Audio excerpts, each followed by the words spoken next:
Nadie se atrevía a decirle la verdad, ni los hombres que trabajaron a su lado durante años, ni la mujer que juró quedarse con él para siempre, ni siquiera él mismo, porque aceptar esa verdad significaba admitir que ya lo había perdido todo. Pero una criada, que llegó sin nada, sin nombre que importara, y sin ningún motivo para quedarse, fue la única que tuvo el valor de mirarlo a los ojos y decirle algo que lo hizo llorar como nunca antes. Y lo que pasó después de esas palabras no solo cambió su vida, cambió el destino de toda la hacienda. Si alguna vez sentiste que alguien te dijo algo que te cambió por dentro para siempre, suscríbete ahora a Cuentos del Viejo Campo, porque esta historia no es solo para escucharla, es para sentirla hasta el final. La hacienda San Isidro amaneció en silencio por primera vez en 30 años. No había peones en el campo, no había animales sueltos en el potrero, ni el relincho distante de los caballos, que a esa hora siempre pedían agua y avena, ni el mugido de las vacas que esperaban el ordeño, con esa paciencia resignada que tienen los animales, que saben que alguien vendrá, aunque no sepan a qué hora. No había voces en el corredor de piedra donde antes se cruzaban órdenes y risas, y el ruido de las herramientas que se recogen antes de que amanezca del todo, ese sonido de trabajo que tiene una hacienda viva, ese rumor constante y mezclado que uno no nota cuando está ahí pero que se vuelve ensordecedor en su ausencia. Nada, solo el viento que bajaba por la cañada arrastrando el olor del huizache seco, y de la tierra que lleva meses sin recibir agua suficiente, y el chirrido largo y oxidado de la veleta sobre el granero, que nadie había engrasado en meses, porque nadie le había prestado atención a nada que no fuera el dolor de seguir despertando. Don Leandro Figueroa detuvo su silla en el umbral de la baranda y miró las tierras como quien mira una vida que ya no reconoce. Ahí estaba todo. Las milpas que él mismo había sembrado con sus propias manos, cuando todavía tenía el uso de esas manos para algo más que empujar ruedas de acero sobre el piso de mosaico del corredor, estaban color café quemado, un café de cosa muerta, de cosecha, que nadie recogió porque no había quien lo hiciera. El sistema de riego, que costó 3 cosechas completas construir, ese sistema del que él estaba orgulloso, porque había sido diseño suyo, porque él había trazado los canales en el suelo con un palo antes de empezar a cavar. Ese sistema dormía sin agua, con las compuertas cerradas y el lodo seco cuarteado en el fondo de las acequias.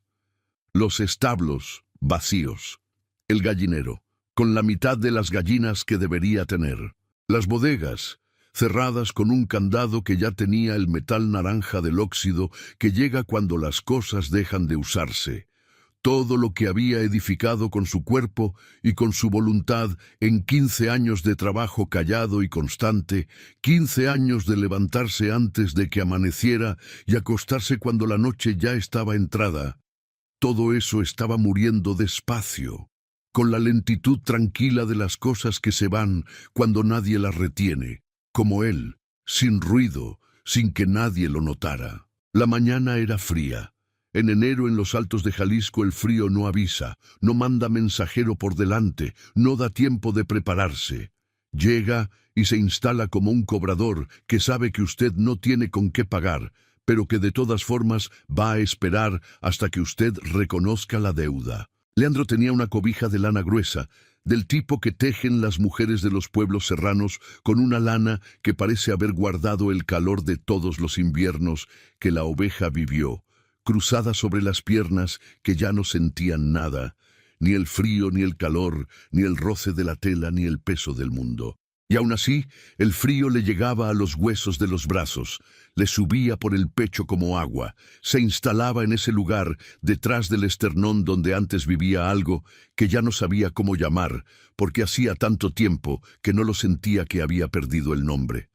Fue entonces cuando escuchó los pasos, ligeros, firmes, el ruido de alguien que camina con propósito pero sin prisa, con la seguridad callada de quien sabe exactamente a dónde va y no necesita anunciarlo ni justificarlo. Los reconoció antes de verla, antes de que ella cruzara el umbral de la puerta que daba al corredor exterior, porque en las semanas que llevaba en la hacienda, él había aprendido, sin querer aprenderlo, sin decidir aprenderlo, con esa forma involuntaria en que los sentidos registran las cosas cuando la mente está demasiado ocupada en otras cosas para poner filtros, el ritmo exacto de esa pisada, el peso parejo sobre cada pie, la cadencia que no vacila. El olor del café llegó primero.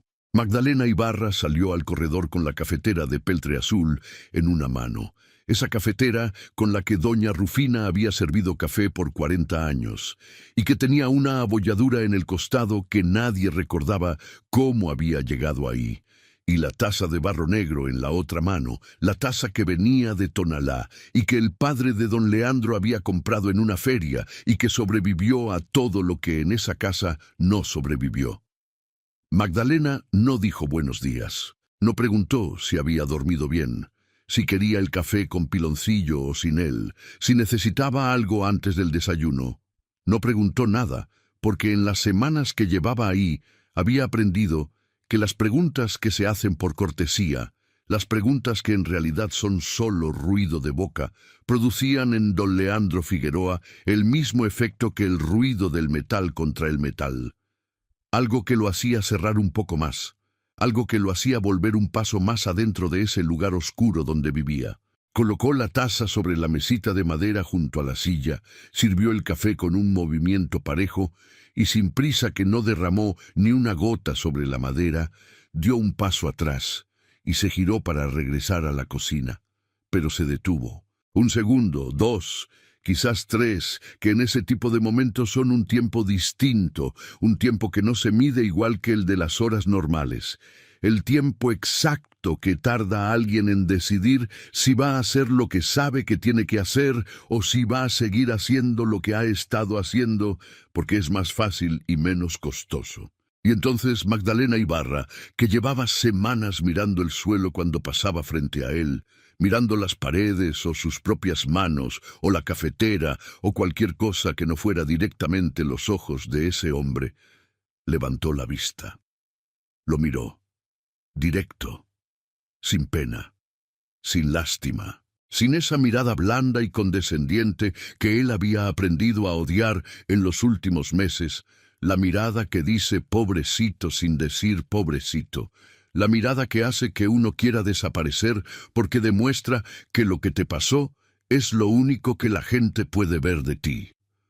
Lo miró con la misma seriedad tranquila y sin adorno con que miraba el estado de las milpas cuando salía a revisarlas, o el nivel del agua del río cuando bajaba turbia después de la lluvia.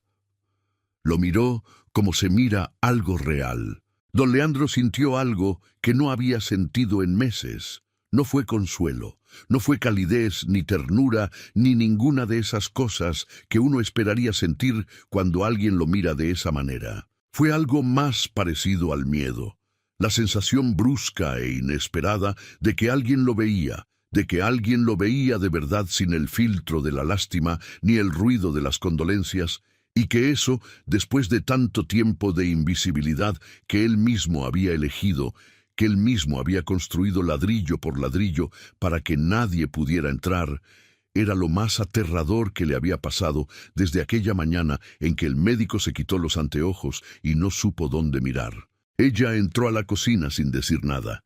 La puerta de madera se cerró despacio, con ese sonido sordo de madera vieja bien ajustada. El café humeaba en la taza de barro.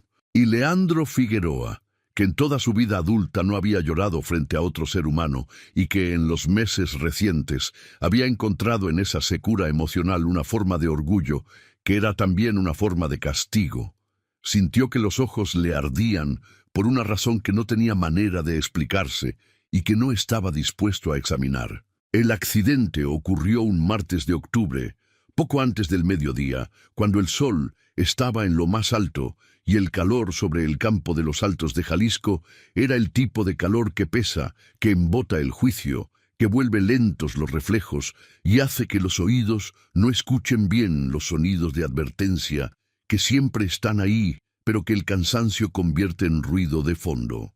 Don Leandro llevaba 2 días sin dormir. La cosecha del maíz había arrancado tarde ese año por las lluvias de septiembre, que fueron más largas y más tercas de lo que los viejos del pueblo recordaban, y había que recuperar el tiempo perdido o la cosecha se echaría a perder antes de llegar a las bodegas. Él mismo se había puesto al frente de las operaciones, que era algo que hacía siempre cuando las jornadas eran largas y el trabajo era pesado, porque nunca en su vida había pedido a sus hombres algo que él no estuviera dispuesto a hacer primero. Su padre se lo había enseñado así, con el ejemplo callado de quien trabaja al lado de sus peones sin distinguirse de ellos en el sudor ni en el esfuerzo. Y él había aprendido esa lección con la misma seriedad con que aprendió todo lo que valía la pena aprender, con el cuerpo, no con las palabras. El tractor era una máquina vieja, una Fordson de antes de la guerra, de las que entraron al país cuando el gobierno de Cárdenas quiso modernizar el campo mexicano, y los agricultores del norte de Jalisco las recibieron con la desconfianza que les tenían a todas las cosas nuevas que venían del gobierno. Leandro la había reparado con sus propias manos 3 veces en 10 años. El sistema de enfriamiento una vez, la transmisión otra, los frenos la más reciente. Esa mañana la había revisado antes de arrancar, como hacía siempre. El aceite, el agua del radiador, el sistema de frenos. Todo parecía bien. Pero hay cosas que el cansancio no deja ver. Grietas en los lugares donde la mirada no llega cuando uno lleva demasiadas horas sin dormir. Fue en la ladera del Potrero Norte, donde la tierra baja con una pendiente pronunciada hacia la barranca y donde el suelo está siempre más húmedo que en el resto del campo, porque por ahí pasa un escurrimiento natural que nunca termina de secarse, ni en los meses más secos del año. El freno se dio. No fue un sonido dramático, fue el silencio súbito de algo que debería resistir y no resiste, y luego el movimiento, lento primero, luego más rápido, la pendiente haciendo su trabajo con la indiferencia que tiene la física para lo que les pasa a los hombres. Leandro intentó saltar. En otro tiempo lo hubiera conseguido. En otro tiempo, ese cuerpo que había construido trabajando habría respondido con la agilidad suficiente. Pero la pierna izquierda quedó atrapada un instante entre el metal y el suelo. Un instante fue suficiente. Un instante es todo lo que necesita el mundo para cambiar de forma permanente, y el peso de la máquina volcada hizo el resto. Lo encontraron sus peones 20 minutos después. Gregorio, el más viejo de los que quedaban, el que llevaba más años en la hacienda después de doña Rufina, fue el primero en llegar al ruido. Vio la máquina de costado y al patrón debajo, y corrió al casco de la hacienda a avisar con el aliento que le quedaba en los pulmones de hombre viejo.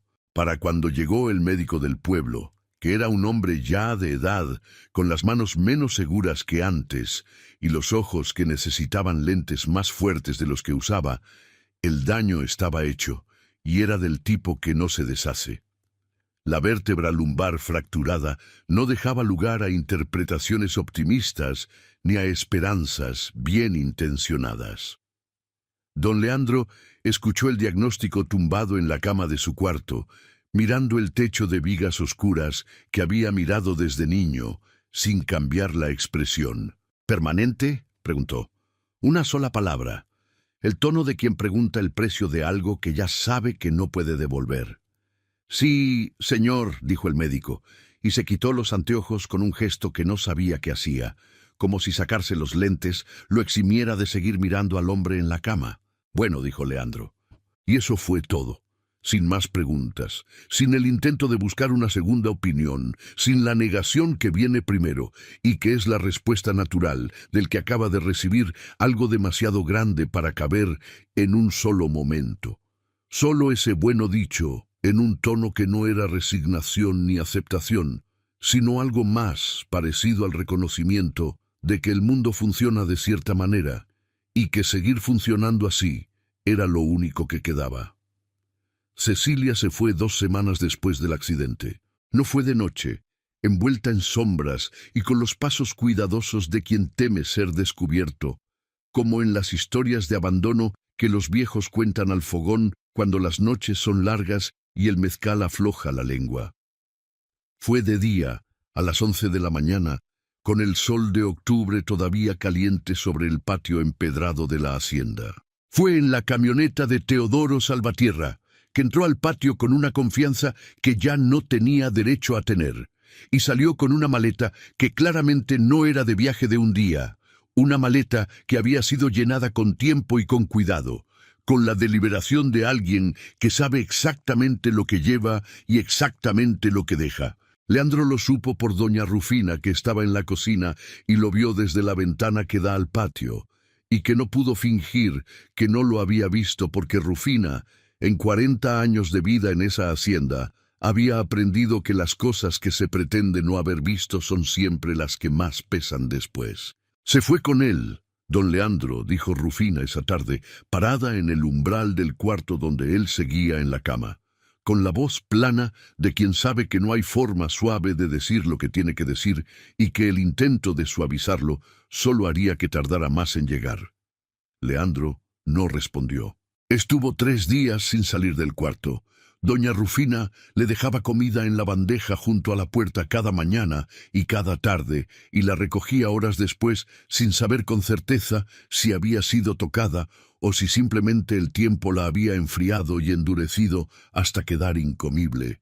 Al 4.º día la puerta se abrió. Don Leandro, que ya para entonces había conseguido moverse en la silla de ruedas con la torpeza dolorosa de quien está aprendiendo un idioma que nadie quería tener que aprender, salió al corredor, cruzó hasta el despacho y se instaló frente al escritorio con una calma que a doña Rufina, que lo observó desde la cocina, le dio más miedo que cualquier cosa que él hubiera podido gritar o romper. Los días siguientes los dedicó a poner en orden lo que quedaba. Llamó a los peones uno por uno. Les pagó con lo que había en la caja de la hacienda sin descontarles ni un día, sin hacer cuentas que buscaran errores o deudas viejas. Les estrechó la mano a cada uno mirándolos a los ojos, y algunos quisieron decirle algo, palabras de respeto, de condolencia, de ese tipo de lealtad callada que los hombres del campo expresan con mucho esfuerzo y muy pocas palabras, pero él no los dejó, porque recibir esas palabras hubiera requerido abrirse en un momento en que abrirse era exactamente lo que no podía hacer. Despidió a 14 de los 16 peones que quedaban. Los 2 que se quedaron no se quedaron por decisión de él. Se quedaron por decisión propia, porque no tenían a dónde ir. Cirilo, que tenía 62 años y que había trabajado en la hacienda San Isidro desde que era chamaco y que fuera de esas tierras no sabía hacer nada más ni quería hacerlo. Y Pascual, un muchacho de 17 años, hijo de uno de los peones que se había ido, que se quedó porque la alternativa era volver al pueblo donde no tenía familia ni trabajo ni perspectiva de ninguna de las dos cosas. Con ellos 2, y con doña Rufina, Leandro administró los restos de lo que en sus mejores tiempos había sido una de las haciendas más prósperas y más bien trabajadas de la región de los Altos. En 3 meses, la hacienda fue envejeciendo como él, con dignidad, en silencio, sin llamar la atención sobre su propio deterioro. El rosario de Magdalena era de madera oscura, del color que tiene la madera cuando ha sido tocada por las mismas manos durante muchos años, un color que no es del barniz, sino del tiempo y del aceite de la piel humana. Las cuentas eran redondas y lisas, gastadas en los puntos donde los dedos se apoyan naturalmente cuando se reza, y la cruz pequeña de metal que colgaba al final ya no tenía el brillo original, pero sí tenía el peso de algo que ha sobrevivido lo suficiente para volverse irreemplazable. Lo llevaba siempre en el bolsillo del delantal, no visible, no exhibido, no como adorno ni como señal para que los demás supieran que era creyente. Lo llevaba guardado, como se guardan las cosas que se necesitan tocar cuando uno necesita acordarse de por qué sigue, cuando el mundo exterior se pone demasiado ruidoso o demasiado silencioso y hace falta algo concreto, algo que quepa en la mano, algo que pese. Era de su madre. Su madre se llamaba Guadalupe Ibarra y había trabajado en el servicio doméstico de familias de Zacatecas toda su vida adulta, desde que tenía 16 años hasta que el cuerpo no le dio más. Había sido cocinera en 3 casas diferentes, lavandera en 2 más, y en la última había sido lo que las familias que no quieren dar título a las personas que les hacen todo, llaman simplemente la muchacha, que es una manera de decir que hace de todo, sin ser nada en particular. Era una mujer pequeña y de manos fuertes, con una manera de moverse por las cocinas ajenas que no era servilismo, sino precisión, que era la diferencia entre hacer el trabajo de otro como un favor y hacerlo como una forma de arte que a nadie le interesa reconocer, pero que está ahí de todas maneras. Murió cuando Magdalena tenía 9 años. Un riñón malo, que nadie trató a tiempo, porque tratar costaba dinero, y el dinero siempre tenía otro destino más urgente en una casa de mujer sola con hija. La enterraron en el Panteón Municipal de Zacatecas, en una parcela numerada sin nombre grabado, porque los nombres grabados cuestan, y el patrón de la última casa donde había trabajado le dio a Magdalena el rosario de madera, como si eso fuera una herencia suficiente para 9 años de vida que empiezan solas. Crecer sin madre en una casa ajena no te hace dura de la manera en que la gente lo imagina cuando usa esa palabra. No te pone una capa de hielo sobre el corazón ni te quita la capacidad de sentir. Lo que hace es enseñarte a leer el ambiente con una precisión que los que crecen protegidos nunca desarrollan de la misma manera.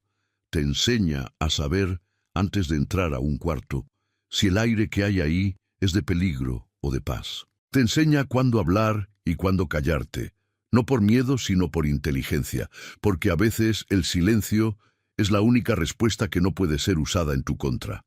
Te enseña que el trabajo bien hecho es la única defensa que nadie puede quitarte, porque es la única que no depende de que alguien te quiera, de que alguien te proteja, de que alguien decida que vales lo suficiente para ser guardada.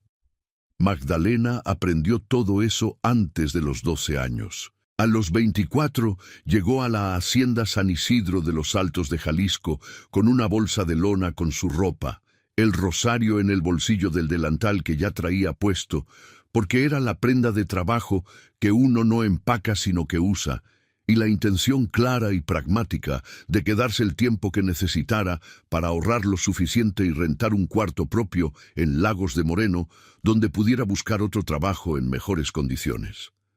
No tenía planes de conocer a nadie, no tenía planes de sentir nada que complicara los planes sencillos que tenía, porque la vida le había enseñado que los sentimientos son el lujo de los que tienen margen de error, y ella no tenía ese margen. La contrató doña Rufina una tarde de noviembre, en la puerta trasera de la cocina, sin anunciársela al patrón y sin que el patrón le hubiera pedido que buscara a nadie, porque Rufina tenía 40 años de conocer esa casa y sabía, con el instinto callado de los que viven cerca del dolor ajeno, que algo tenía que cambiar antes de que todo se terminara de romper.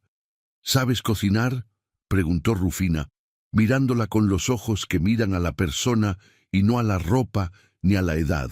Sí, dijo Magdalena. ¿Sabes limpiar? Sí. ¿Sabes callarte cuando no te preguntan? Magdalena la miró un momento antes de responder, no con insolencia, sino con la pausa de quien considera lo que se le pregunta antes de responder, que era una costumbre suya que a veces incomodaba a la gente, pero que a Rufina, en ese momento, le pareció exactamente la respuesta correcta.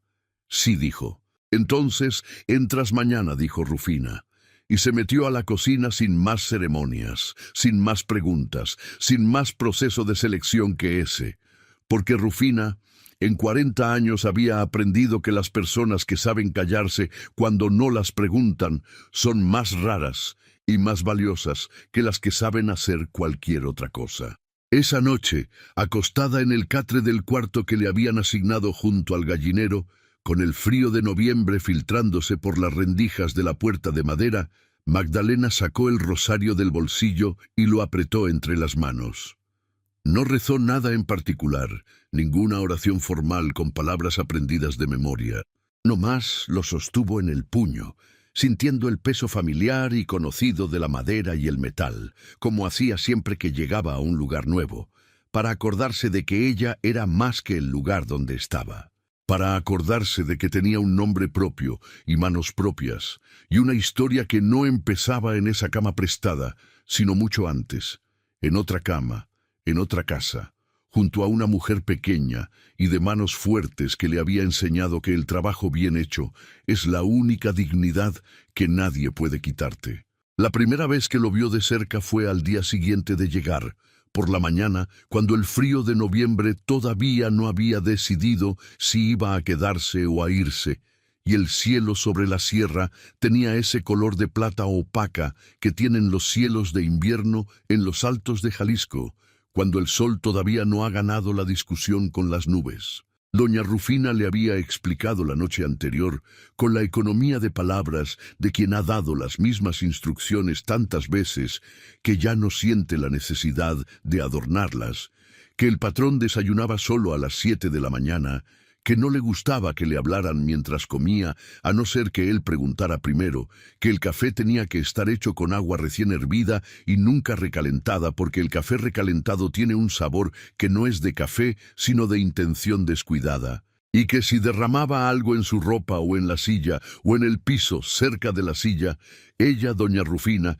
se hacía responsable personalmente de lo que pasara después. Magdalena preparó el desayuno con cuidado, los frijoles negros bien caldosos con la epazote que Rufina tenía en el jardín de la cocina, las tortillas recién hechas porque las tortillas de la noche anterior son otra cosa completamente, el café en la cafetera de peltre azul que ya conocía de la descripción exacta que Rufina había dado la noche antes. Entró al corredor con la bandeja, colocó el plato, colocó las tortillas en la canasta de palma, que estaba siempre en ese lugar.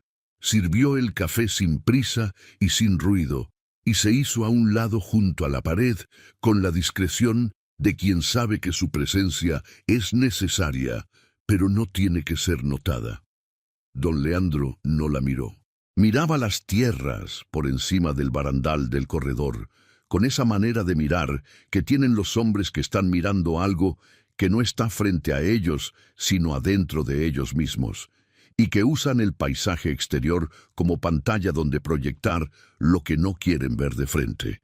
No fue descortesía exactamente, o no era solo descortesía, era algo diferente, algo que Magdalena tardó varios días en entender con precisión. Él no miraba a nadie porque había decidido en algún momento de los últimos meses que ella no había presenciado, pero cuyos resultados veía en cada rincón de esa hacienda silenciosa, que el mundo que lo rodeaba existía en una dimensión paralela a la suya, y que establecer contacto real con ese mundo, mirar a las personas que vivían en él, reconocer que tenían cara y nombre y presencia concreta, era un gasto de energía que ya no podía permitirse. Era más seguro así, era menos costoso. Lo que sí notó Magdalena desde ese primer desayuno, desde ese primer momento en que estuvo en el mismo espacio que él, fueron las manos. Manos grandes, de nudillos anchos y prominentes, que hablan de años de trabajo físico real, de palmas con callos en los lugares exactos, donde la pala y el machete, y las riendas del caballo, y la manija del tractor, dejan su huella permanente. El dorso de la mano derecha tenía una cicatriz fina que la cruzaba en diagonal, del meñique hacia el índice, con esa geometría particular de las cicatrices que vienen de metal afilado y movimiento rápido, como el trazo descuidado de alguien que escribe con navaja en vez de pluma. Manos que habían cargado costales de 100 kilos sobre el hombro, que habían reparado maquinaria en el campo abierto cuando no había más herramienta que la que uno traía encima, que habían abierto canales de riego en tierra dura, que habían sembrado y cosechado, y construido y demolido, y vuelto a construir. Manos de trabajo real, no de patrón que da órdenes desde la sombra de un árbol mientras los demás sudan bajo el sol. Manos que ahora reposaban sobre los reposabrazos de acero de la silla, como pájaros que se han posado en un lugar que no eligieron y que no saben si van a poder dejar. Magdalena recogió el plato vacío 20 minutos después. Repuso el café que ya estaba tibio y salió del corredor sin hacer ruido. En la cocina, doña Rufina lavaba los trastes de la noche anterior con esa energía metódica de los que lavan los trastes para tener algo concreto que hacer mientras piensan. «¿Cómo lo vio?», dijo Rufina, sin girarse. «Con frío», dijo Magdalena. Rufina asintió lentamente, como si esa fuera exactamente la respuesta que esperaba. «Lleva meses así», dijo. «Yo ya ni cuento los días. Los cuento por lo que se muere, no por los que pasan». En la segunda semana, Magdalena empezó a notar cosas que nadie le había pedido que notara y que en estricto sentido no era su trabajo notar. Los documentos del escritorio del despacho, que ella alcanzaba a ver cuando limpiaba el corredor adyacente, porque la puerta siempre estaba entreabierta con la misma indiferencia con que todo en esa hacienda estaba a medias, en un estado intermedio entre el cuidado y el abandono, estaban en un desorden que no era el desorden productivo de alguien que trabaja intensamente y no tiene tiempo de clasificar. Era el desorden de alguien que ha dejado de intentar, que ha dejado que las cosas caigan donde caigan, porque recogerlas requeriría creer que importa dónde están. Facturas de proveedores sin responder, algunas ya con segundo aviso escrito a mano en el sobre, registros de cosecha del año anterior, con columnas a la mitad, números que empezaban pero no terminaban, correspondencia de organismos oficiales que requería respuesta en un plazo que ya había vencido. Y encima de todo, sobresaliendo como cosa urgente entre el resto de las cosas urgentes que habían dejado de serlo porque nadie las atendía, una carta con membrete de un banco de Guadalajara que ya tenía segunda fecha de envío estampada en el sobre, que es la señal inequívoca de que alguien está esperando una respuesta y ya no está seguro de que vaya a recibirla. Ella no era secretaria, no era administradora de nada, no era su trabajo, y ella lo sabía con la misma claridad con que sabía todo lo que era y todo lo que no era su trabajo en esa casa. Pero el orden era el idioma en que ella hacía sentido del mundo, la manera en que convertía el caos en algo manejable. Y ver ese desorden extendido sobre el escritorio de caoba, con incrustaciones de madera clara, que en su tiempo debió haber sido hermoso, le producía la misma incomodidad física concreta que ver a alguien herido sin atender. La urgencia de hacer algo, cualquier cosa, que no dejara la situación como estaba. Un jueves por la tarde, mientras don Leandro dormía la siesta en el cuarto principal, con la puerta cerrada y el silencio de la hacienda en sus horas más tranquilas, Magdalena entró al despacho. Trabajó durante 40 minutos. Organizó los documentos por fecha de recepción, que era el orden más lógico cuando no se conoce el sistema de quien los generó.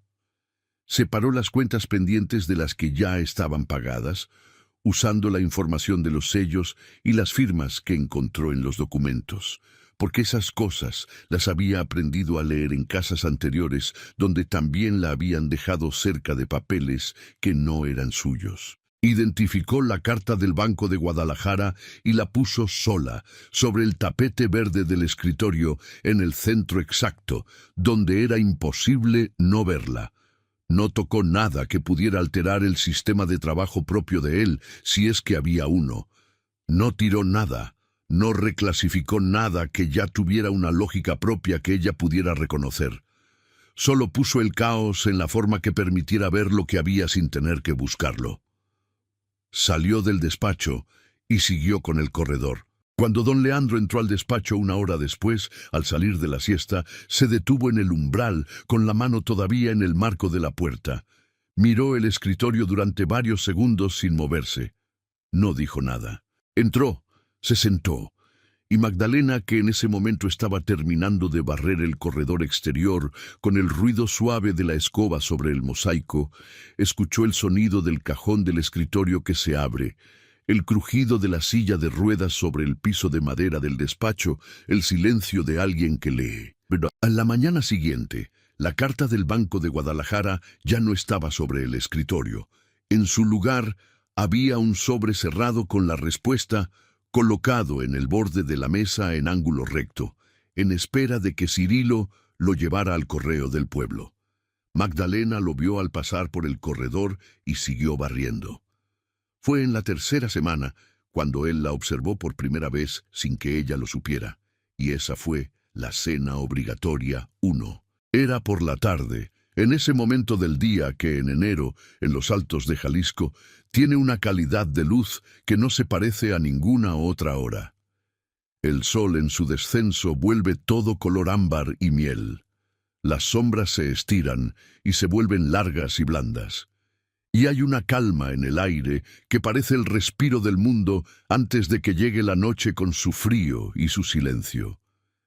Las bugambilias del patio tenían ese color que el sol de tarde les da, más intenso que en ninguna otra hora, casi luminoso. Don Leandro había salido al corredor trasero para tomar el fresco de la tarde. Era lo que hacía cuando el encierro del despacho, que era también el encierro de sus propios pensamientos, dando vueltas sobre lo mismo sin llegar a ningún lugar nuevo, se volvía demasiado. Salía al corredor, miraba el campo o el patio o la sierra al fondo y dejaba que el aire le despejara la cabeza por el tiempo que pudiera. No esperaba verla. Magdalena estaba en el patio interior, junto al tendedero que ella misma había reparado con alambre galvanizado y 2 pedazos de madera que encontró en el cuarto de los aperos, porque el original llevaba meses caído y nadie lo había levantado. Colgaba la ropa de la hacienda con ese silencio concentrado y total que tienen las personas que no necesitan testigos para hacer las cosas bien, que hacen el trabajo como si el trabajo fuera suficiente razón por sí mismo y la mirada ajena no sumara ni restara nada. Colgaba cada prenda con el mismo cuidado preciso, primero las mangas, luego el cuerpo, las pinzas en los hombros para que no quedara marca en la tela, cada cosa en el espacio, justo para que el aire pasara entre una y otra y todo secara parejo.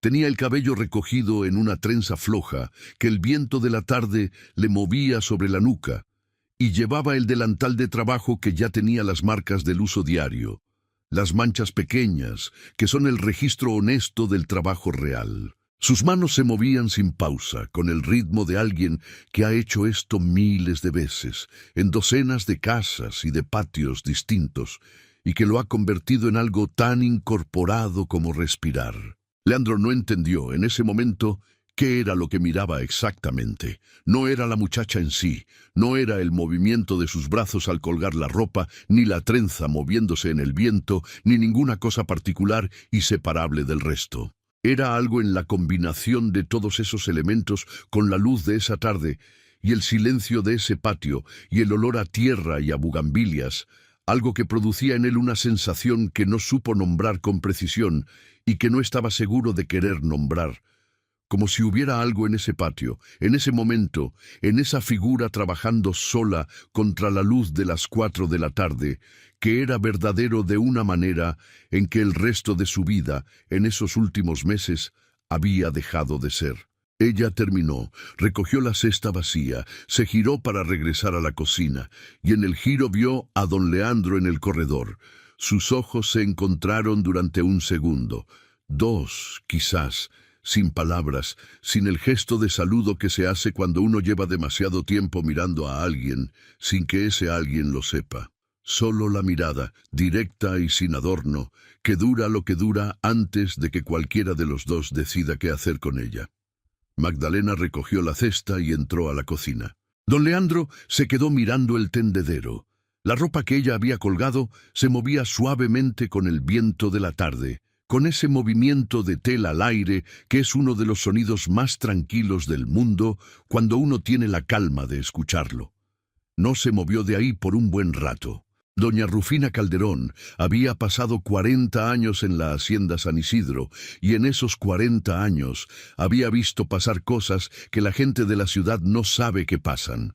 Cosas que suceden en las haciendas del campo mexicano con una intensidad que la distancia geográfica no amortigua, sino que concentra. Había conocido al padre de don Leandro, Ernesto Figueroa, que era un hombre de contradicciones visibles, duro con los peones en los tiempos de siembra y generoso hasta el exceso en la fiesta del santo patrón, ambas cosas con igual convicción, como si la dureza y la generosidad fueran distintas expresiones del mismo carácter que no distinguía entre los momentos. Había visto nacer a Leandro, había visto cómo el chamaco que se trepaba a los naranjos del huerto se fue convirtiendo en el hombre que heredó las tierras cuando no tenía más que 22 años y que en lugar de hundirse con ellas, las levantó a fuerza de trabajo y de una inteligencia práctica que su padre no tuvo, pero que Leandro había desarrollado por su cuenta, con el tipo de tenacidad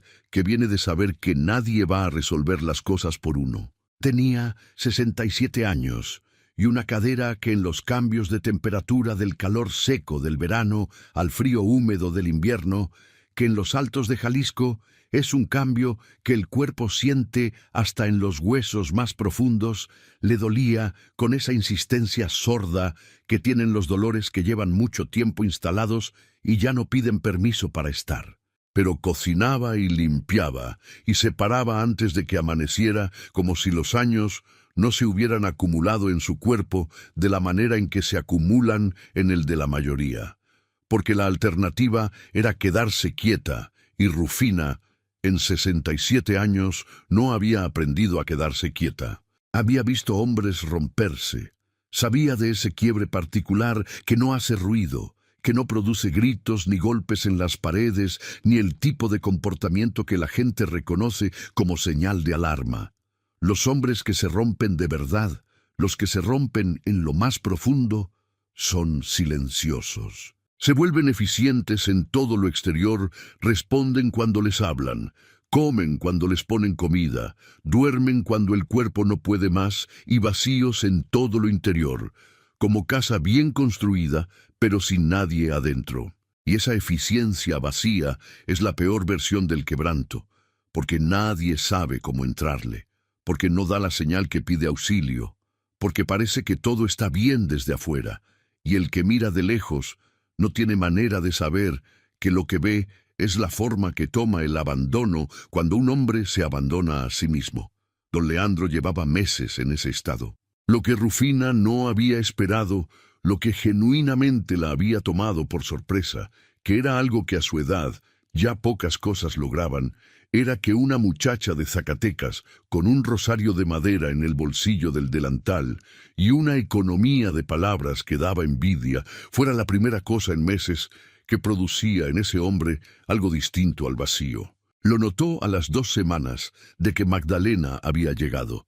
La manera en que Leandro, cuando Magdalena pasaba por el corredor hacia la cocina, pausaba lo que estaba haciendo aunque fuera un segundo, con esa atención involuntaria del cuerpo que va antes que la mente y que no puede mentir como miente la mente.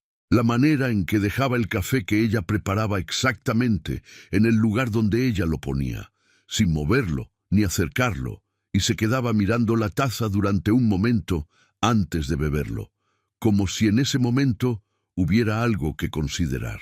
La manera en que, cuando Magdalena estaba en la cocina y se escuchaba el ruido de sus actividades, el sonido del cuchillo sobre la tabla, el chirrido suave del cajón que guardaba los cubiertos, sus pasos sobre el mosaico, el silencio de Leandro en el despacho tenía una calidad diferente, una atención diferente, que no era el silencio de alguien que no escucha, sino de alguien que está escuchando más de lo que quisiera. Rufina calentaba el café en silencio cuando era necesario, lo ponía de nuevo junto a él, sin comentarios, y guardaba lo que sabía para el momento en que fuera útil decirlo. «Ese hombre está mirando para adentro», le dijo a Magdalena una tarde de diciembre, mientras las dos pelaban chiles anchos para el adobo de la cena, sentadas a la mesa de la cocina con el olor rojo y terroso de los chiles llenando el cuarto.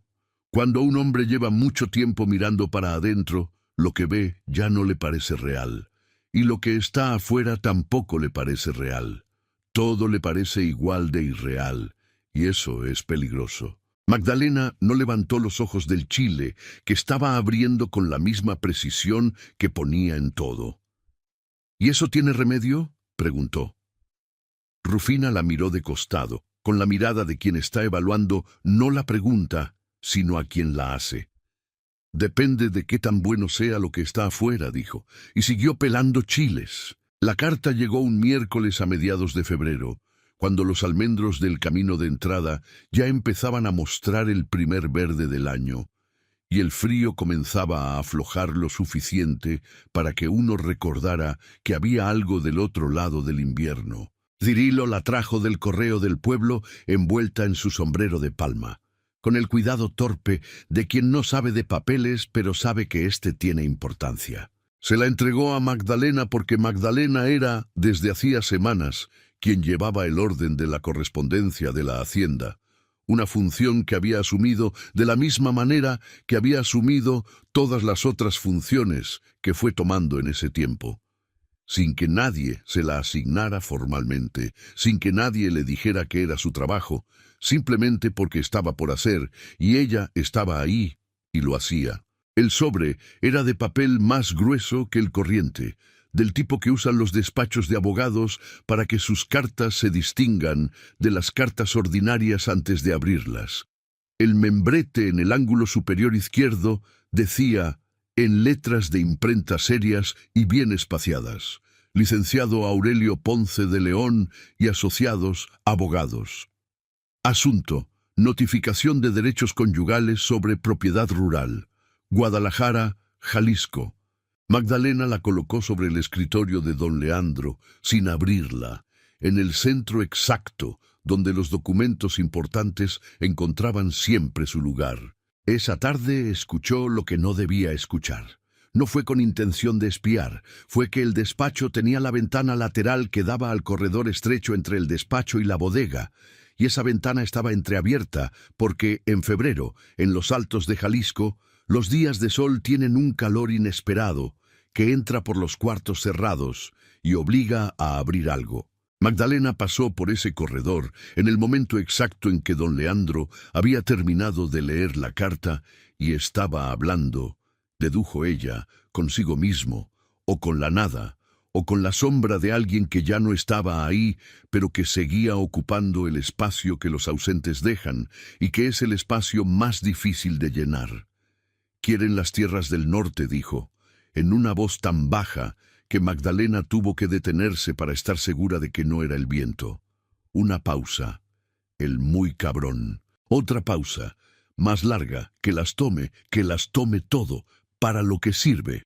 Magdalena se detuvo en el corredor con la escoba en la mano y sintió en el pecho el golpe sordo de algo que reconoció, que había aprendido a reconocer en los años de andar por casas ajenas, el sonido interior de alguien que se ha rendido y lo está anunciando en voz alta por primera vez, que es siempre peor que cuando lo hacen en silencio, porque en silencio todavía hay duda, pero en voz alta ya es decisión. Esperó un momento más.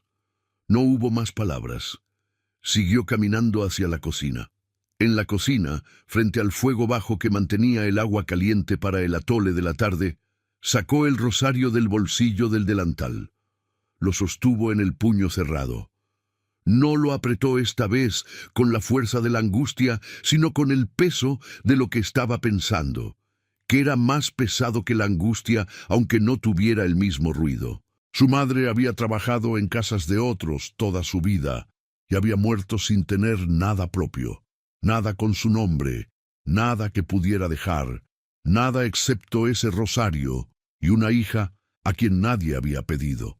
Magdalena había decidido, con la seriedad de una decisión que se toma de niña y que define todo lo que viene después, que eso no le pasaría a ella, que tendría algo suyo, aunque fuera pequeño, aunque le costara mucho y le diera poco, aunque tuviera que ganarlo en casas ajenas, haciendo el trabajo que los demás no quieren reconocer. No era su hacienda, no eran sus tierras, No era su problema, en ningún sentido estricto o legal o social del concepto de problema. Pero conocía el olor de la rendición. Lo había visto en su madre aquella mañana de septiembre, ya lejana, cuando Guadalupe Ibarra dejó de pelear con el dolor y simplemente se tendió en la cama de la casa ajena donde trabajaba y esperó con la paciencia de los que ya no esperan nada. Y ese olor había llenado el cuarto de la misma manera en que ahora llenaba el despacho de don Leandro Figueroa, con la quietud particular de las cosas que han decidido terminar. Y eso, por razones que Magdalena todavía no había terminado de examinar y que no estaba segura de querer examinar, no le parecía aceptable. Guardó el rosario. Se amarró el delantal con el nudo doble de los días de trabajo pesado. Fue a buscar a Cirilo, que estaba en el establo revisando las herramientas, con la paciencia de los viejos que encuentran en las tareas menores la manera de seguir siendo útiles. —¿Cuántas hectáreas del norte están sembradas? —preguntó, sin preámbulo. Cirilo la miró con la expresión del que no esperaba la pregunta. —Pocas. Las de temporal no más, las que se podían sin mucho trabajo ni agua. Unas 12 hectáreas, quizás 13 si contamos el borde del arroyo. ¿Y las otras? Sin trabajar, sin agua corrida, sin peones que las trabajen, sin nada. La tierra está ahí, pero es pura maleza, en las que no se sembraron. ¿Qué necesitaría para volverlas a trabajar? Para tenerlas en producción, aunque fuera mínima. Cirilo se rascó despacio bajo el ala del sombrero, con la lentitud de quien está haciendo el cálculo real. Agua primero, que se puede tomar del río si se limpian los canales que están asolvados. Peones para la limpia y la preparación, que son trabajo de varios días, y alguien que les dé órdenes que sepan qué quieren, dijo. El agua está en el río, dijo Magdalena. Los canales se pueden limpiar, y yo puedo dar las órdenes. Cirilo la miró durante un momento largo, con esa mirada de los viejos del campo que mide a las personas no por lo que dicen, sino por cómo están parados cuando lo dicen. Oiga, señorita, empezó, con el tono de quien va a decir algo razonable sobre por qué no es posible. ¿Cuándo puede comenzar con los canales?, dijo Magdalena. Cirilo la siguió mirando. Luego se echó el sombrero atrás y suspiró. Mañana en la mañana, si amanece sin lluvia, dijo. Bien, dijo Magdalena. Yo voy con usted.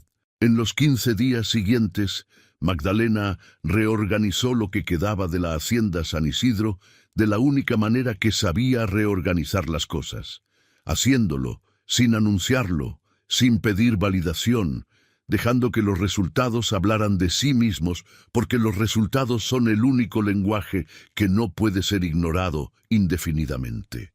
Con Cirilo y Pascual limpió los canales de riego que llevaban meses azolvados, primero los del tramo norte, que era el más urgente, luego los secundarios que alimentaban las parcelas donde todavía había posibilidad de recuperar algo. Fue trabajo duro, de sol a sol, con las manos en el lodo y las botas llenas de tierra húmeda, y la espalda quejándose al final del día con ese dolor honesto del trabajo que rinde, que es diferente al dolor inútil. Cirilo al principio la miraba trabajar con la incomodidad de quien no está seguro de que una mujer deba estar haciendo lo que está viendo hacer, pero fue cediendo conforme vio que ella no cedía, que sabía leer el ángulo de un canal para que el agua corriera bien, que no necesitaba que le dijeran 2 veces cómo hacer algo una vez que lo había visto una. Con un cuaderno de pasta negra que encontró en el cajón de la cocina y un lápiz que afilaba con el cuchillo de pelar verdura, empezó a llevar el registro de lo que había y de lo que faltaba. Parcela por parcela, estado del suelo, necesidad de agua, estimación de lo que podría rendir con trabajo básico. No era el registro sofisticado de un agrónomo con estudios. Era el registro honesto de alguien que mira con atención y anota lo que ve, y a veces eso es suficiente. Fue al pueblo 2 veces, con el dinero de la caja de gastos menores de la cocina que Rufina le había autorizado para compras básicas, y contrató 4 jornaleros para las tareas que Cirilo y Pascual no podían hacer solos. Los eligió con criterio, hombres que conocían el trabajo del campo y que no iban a necesitar supervisión constante, que podían seguir una instrucción y terminarla sin que alguien los estuviera mirando el tiempo entero. El tiempo que le tomaba todo esto, que era tiempo fuera de sus horas de trabajo en la casa y que nadie le había pedido que diera, lo descontó de su propio salario. No se lo dijo a nadie. No llevaba cuenta de ello de manera que alguien más pudiera ver. Lo llevaba en la misma página del cuaderno donde anotaba los gastos de la hacienda, en una columna aparte que solo ella entendería si alguien la veía, escrito con la letra apretada y ordenada que usaba para todo. Doña Rufina la miraba trabajar con esa manera de mirar que tienen los que saben más de lo que dicen y que deciden cuándo y cuánto decir con una precisión mayor que la de cualquier relojero. Un atardecer, mientras Magdalena copiaba números en el cuaderno a la luz de la lámpara de petróleo que se usaba en la cocina cuando anochecía antes de terminar el trabajo, Rufina le puso un plato de tamales de rajas en la mesa sin preguntarle si tenía hambre, porque Rufina tenía 40 años de saber cuándo alguien tiene hambre aunque no lo diga. ¿Él sabe lo que está haciendo usted?, preguntó Magdalena sin levantar la vista de los números. No, dijo Rufina. Va a saberlo. Rufina se sentó despacio en la silla de enfrente, con el gesto cuidadoso de quien protege algo que duele. Cuando él esté listo para saber, dijo, lo que usted está haciendo ya va a estar hecho. Eso es lo importante, que esté hecho, no que lo sepa antes. Magdalena levantó los ojos del cuaderno. ¿Y si no está a tiempo? Eso, dijo Rufina, es lo que usted está impidiendo. Y tomó un tamal del plato y se lo comió sin más palabras, porque a veces lo que hay que decir se termina en un momento, y el silencio que viene después no es vacío, sino pleno. La cena que cambió el tono de todo no fue planeada ni anticipada. Las cenas que cambian el tono de las cosas raramente lo son.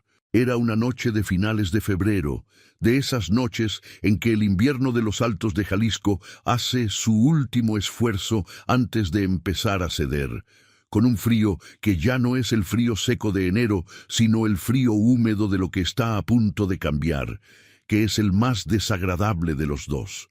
Llovía, no con la violencia de las tormentas de primavera, sino con la insistencia monótona de la lluvia de invierno tardío, que repica en las tejas con ese sonido de agua que no va a terminar pronto, que llena todos los silencios de la casa con su ritmo y hace que uno se sienta más adentro de lo que está.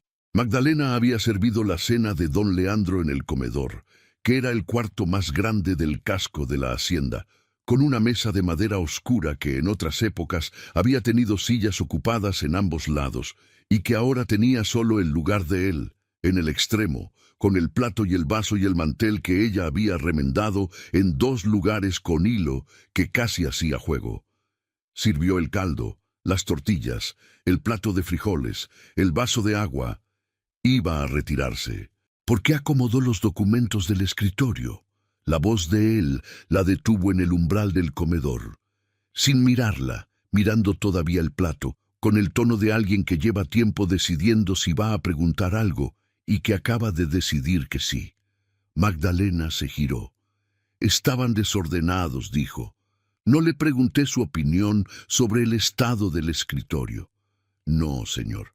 Me preguntó por qué los acomodé. Un silencio. La lluvia en las tejas. Y, dijo él, y ahora sí la miró. Era la primera vez en varias semanas que la miraba directamente, sin el filtro de mirar a otro lado o de mirar a través de ella. El orden ayuda a ver las cosas, dijo Magdalena desde el umbral, sin entrar ni salir. Lo que está desordenado puede parecer más grande de lo que es o más pequeño que lo que es. El orden no resuelve los problemas, pero deja claro cuántos son y de qué tamaño son. Eso ya es algo. Don Leandro la miró durante un buen rato. Magdalena no apartó los ojos. «¿Y cuántos son?», dijo él finalmente. «Los problemas». «Pocos», dijo Magdalena, «si se trabaja». Otro silencio, más largo que el anterior. La lluvia seguía. «Retírese», dijo él. Magdalena se retiró. Esa noche, por primera vez en semanas, la luz del despacho de don Leandro Figueroa se quedó encendida hasta que el reloj de la sala dio las 12 de la noche. La visita de Teodoro Salvatierra llegó sin aviso un sábado de principios de marzo, de esa manera en que llegan las cosas que uno ya estaba esperando, aunque no supiera que las estaba esperando. Llegó en un automóvil negro, un Ford que tenía el aspecto de los coches de ciudad cuando se aventuran al campo. Las llantas con el polvo del camino de terracería, pero el resto limpio con el cuidado de quien cuida sus apariencias. Traía un chofer que se quedó afuera recargado en el cofre, fumando con la indiferencia de quien ha aprendido a esperar en los patios de las casas grandes. Teodoro bajó con un traje de lana gris que no era del campo, ni pretendía serlo, con los zapatos brillados que el polvo del camino ya había empezado a nublar, y con la sonrisa particular del hombre que ha ensayado lo que viene sin contárselo a nadie. Don Leandro lo recibió en el despacho. Las puertas del corredor estaban entornadas, que era el estado normal de esas puertas. «Leandro», dijo Teodoro, con la voz cálida y sin aristas de quien trata de usar el tono de la amistad vieja para ablandar un terreno que sabe que está duro. «Vine a hablar como hombres. Lo que pasó entre nosotros es aparte. Esto es un asunto de negocios, nada más». «Habla», dijo don Leandro. «Cecilia tiene derechos legales sobre una porción de estas tierras. Los abogados ya establecieron la proporción que le corresponde por ley. Eso tú lo sabes. Sé lo que dicen los abogados. Entonces, sabes que la única manera de evitar un proceso legal, largo y costoso, que va a desgastar a los dos, es llegar a un acuerdo antes de que llegue a los juzgados. Yo estoy en posición de comprar las tierras del norte al precio justo de mercado. Así Cecilia cobra lo que le corresponde. Tú te quedas con el casco y con las tierras que todavía puedas trabajar. Y los dos salimos sin más peleas ni más papeles». Pausa. «Lo que todavía puedas trabajar», repitió don Leandro. No era una pregunta. «Leandro, seamos honestos, esta hacienda ya no es lo que era. No tienes la cuadrilla que necesitas, no tienes producción real, y con una pausa calculada de las que se practican frente al espejo con tu situación actual, vas a necesitar simplificar lo que administras. Es lo más sensato, lo más práctico». En el corredor, Magdalena cerró los puños sobre el trapo de cocina que traía en la mano. «Vete», dijo don Leandro. «Leandro, vete, Teodoro, y la próxima vez que necesites hablar de mis tierras, le mandas un papel a mi abogado». La puerta del despacho se abrió hacia el corredor. Teodoro Salvatierra salió y se encontró con Magdalena, que estaba a 2 metros de la puerta con el trapo en la mano y una expresión que no tenía nada de la deferencia que la posición de criada habría sugerido. Teodoro la miró de arriba abajo con la lentitud deliberada de los hombres que usan la mirada como herramienta de reducción. «La nueva criada», dijo, en el tono que transforma un cargo en diminutivo sin cambiar la palabra. «Sí», dijo Magdalena. «Cuídate de no meterte en lo que no te corresponde», dijo Teodoro, con la sonrisa que acompaña a las amenazas cuando quieren parecer consejos. «Los que se meten en asuntos ajenos salen mal parados, siempre». Se fue por el corredor con paso parejo y salió por la puerta principal sin mirar atrás. Magdalena se quedó un momento quieta donde estaba. Escuchó el motor del Ford arrancando en el patio, la gravilla crujiendo bajo las llantas. El silencio que volvía cuando el coche ya no se escuchaba. Luego fue a la cocina. Doña Rufina la esperaba con los brazos cruzados y la expresión de quien ya sabe lo que va a escuchar, pero quiere escucharlo de todas formas. «¿Lo oíste?», dijo Rufina. No era pregunta. «Sí», dijo Magdalena. «¿Y él?». «Lo corrió. Pero la oferta está puesta», dijo Magdalena. «Y Salvatierra tiene abogados y tiene el nombre de Cecilia en los papeles. Si don Leandro no hace nada en las siguientes semanas, van a tener el argumento que necesitan. Rufina asintió. ¿Qué vas a hacer?, dijo. Magdalena tomó el cuaderno negro de la repisa donde lo guardaba. Lo que ya estaba haciendo, dijo. Pero más rápido. En las 4 semanas siguientes, el trabajo que Magdalena había iniciado se intensificó hasta el límite de lo que era posible, con los recursos que había. Habló con los 4 jornaleros que había contratado y les dio instrucciones precisas sobre cuáles parcelas del norte era prioritario preparar. Les explicó con la misma claridad directa con que Rufina daba las instrucciones de cocina, sin rodeos, sin condescendencia, sin la lentitud de quien no confía en que el otro vaya a entender qué era lo que se necesitaba y por qué el orden importaba. Les pagó puntual, al final de cada semana, en efectivo contante y sonante sobre la mesa de la cocina, donde no había posibilidad de error ni de malentendido, porque Magdalena había aprendido que la puntualidad en el pago compra una lealtad que ningún discurso compra, y que la gente trabaja mejor cuando sabe que su trabajo tiene un valor que se reconoce con hechos. Con el cuaderno negro construyó, número por número, registro por registro, el argumento fáctico que demostraba que las tierras del norte de la hacienda San Isidro estaban siendo trabajadas activamente, con fecha de inicio documentada, con registro de jornales pagados, con la estimación razonada de la producción esperada. No era un documento legal. Era mejor que eso. Era un documento real, con tierra real y trabajo real detrás, que cualquier abogado de cualquier ciudad tendría que reconocer como evidencia de que no había abandono que argumentar. Lo puso sobre el escritorio de don Leandro un martes por la mañana, junto al café, abierto en la primera página donde la letra apretada de Magdalena explicaba en pocas líneas qué era el cuaderno y para qué servía. Se fue sin esperar a que él lo abriera. Esa tarde, cuando pasó por el corredor exterior, la puerta del despacho estaba cerrada del todo. Eso era nuevo. En todos los meses que llevaba en la hacienda, la puerta del despacho nunca había estado completamente cerrada. Al día siguiente estaba abierta de nuevo, y el cuaderno había vuelto a su lugar sobre el escritorio, pero había sido reordenado, con marcas de lectura en algunas páginas que solo quien lo ha leído con atención deja. Magdalena recogió el cuaderno, verificó el estado de las marcas y lo guardó en la repisa de la cocina. No dijo nada. No fue necesario. El gesto pequeño que no tiene nombre, pero que los dos recordarían siempre como el momento en que algo cambió de sitio sin que nadie lo anunciara, ocurrió una tarde de viento a finales de marzo. Era uno de esos días de transición entre el invierno y la primavera en los que el aire no sabe todavía qué temperatura quiere tener y lo resuelve cambiando cada hora. Frío en la sombra y tibio al sol, y con un viento que baja de la sierra y mueve todo lo que puede mover. Las bugambilias del patio, la ropa del tendedero, las hojas del almendro que ya empezaban a asomar, el pelo de quien estuviera afuera sin rebozo.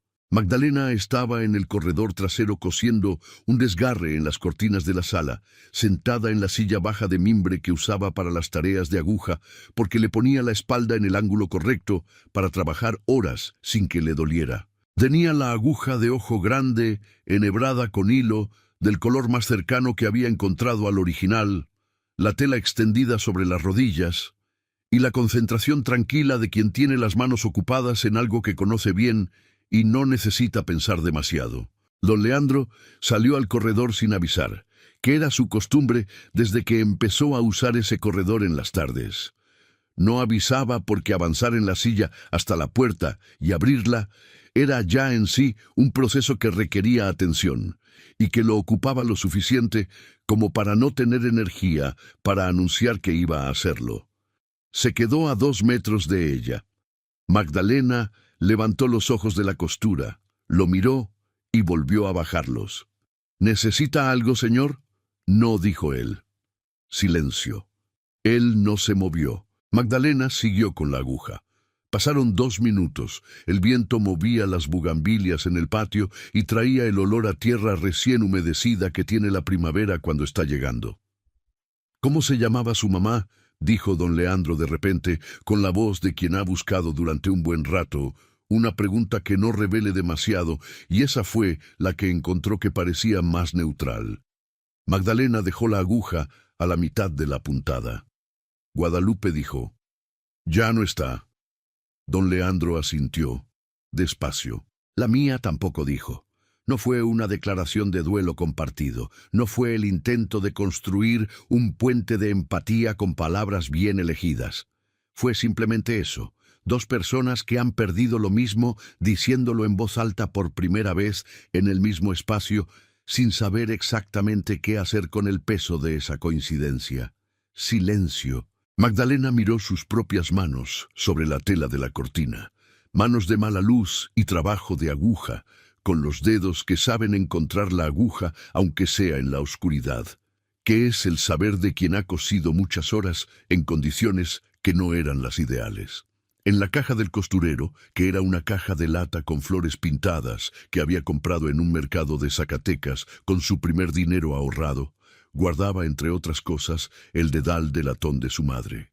Pequeño, con el borde levemente deformado de tanto uso, con las marcas de millones de puntadas en el metal, lo sacó, lo puso sobre el borde de la mesita que estaba entre los dos, no con ceremonia, no como ofrenda ni como gesto calculado para producir un efecto.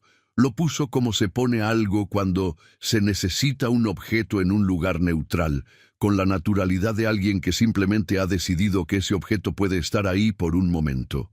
Don Leandro miró el dedal. Era una cosa pequeña, de metal amarillo oscurecido por el tiempo, con la forma que tienen los dedales de costura que han sido usados hasta hacerse parte de la mano que los usa. No lo tocó, pero lo miró con la atención que se le da a algo que dice más de lo que parece. El narrador sabe que ese tipo de momento no tiene nombre preciso en los idiomas que se hablan en el México del siglo XX, ni en los que se hablan en cualquier otro lugar. Es el momento en que dos personas que tienen demasiada historia propia para simplificar lo que sienten, se encuentran en un objeto pequeño que les pertenece a los dos de maneras distintas, y en ese objeto y en ese encuentro cabe todo lo que ninguno de los dos ha dicho ni va a decir en ese momento, porque el momento no es de palabras, sino de presencia. Magdalena recogió el dedal, lo guardó en la caja de lata y siguió cosiendo. Don Leandro se quedó en el corredor hasta que el sol bajó detrás de la sierra y el frío de la tarde empezó a ganar. Cuando entró, por primera vez en meses, dejó la puerta del despacho completamente abierta. En abril, don Leandro Figueroa empezó a trabajar de nuevo. No fue de golpe, no fue con el ruido de una decisión tomada en voz alta.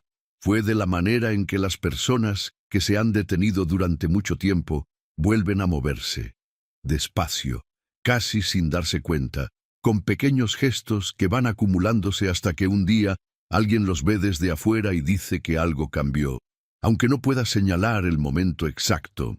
Una mañana, Cirilo lo encontró en la puerta del Potrero Norte, detenido en su silla, mirando el estado de las parcelas que Magdalena había organizado con los jornaleros.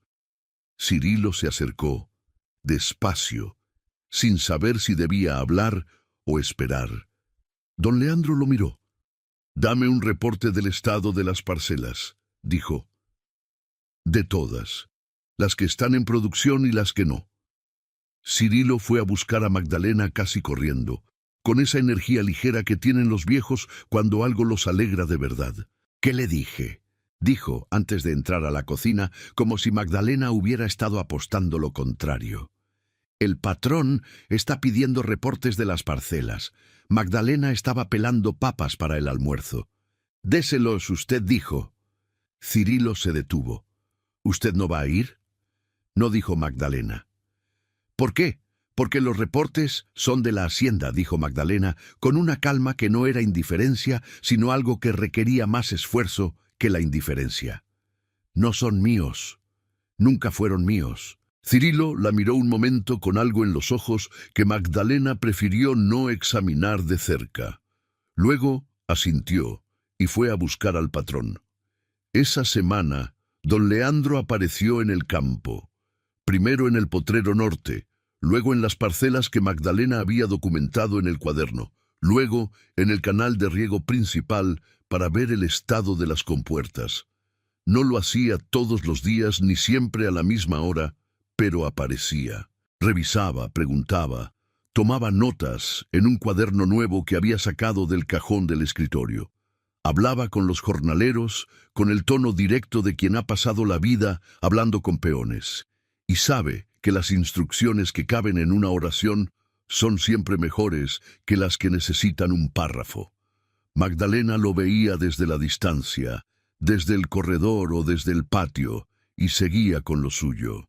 Pero las noches, cuando la hacienda estaba en silencio y el único ruido era el del viento en los almendros y las ranas en el río y el tecolote que vivía en el granero y que aullaba a horas irregulares como si tuviera su propio horario, Magdalena sacaba el rosario de su madre del bolsillo del delantal y lo sostenía en las manos con una quietud que no era paz, sino examen. Pensaba en el cuarto de Lagos de Moreno, para el que ya no estaba ahorrando. Pensaba en las razones por las que había venido a esta hacienda, que eran razones prácticas y concretas y que se habían vuelto, sin que ella lo decidiera conscientemente, menos urgentes que otras razones que no sabía cómo nombrar. Admitía, solo en la oscuridad de ese cuarto junto al gallinero, que algo había cambiado en ella de la misma manera en que algo estaba cambiando en él, y que ese algo tenía la misma forma que el miedo y el mismo peso que algo que uno no puede poner abajo aunque quisiera. Doña Rufina vio cómo iba pasando, que era lo que doña Rufina hacía con todo: ver. Y guardó lo que veía con la paciencia de quien sabe que hay un momento para decir las cosas y que decirlas antes de ese momento es igual de inútil que no decirlas. Una mañana de mayo, mientras picaba epazote fresco para el caldo que iba a hacer para el almuerzo, la miró a Magdalena, que estaba en la otra esquina de la cocina fregando los trastes del desayuno, y dijo: «Ese hombre la mira cuando usted no lo está mirando». Magdalena siguió fregando. «Tiene ojos», dijo.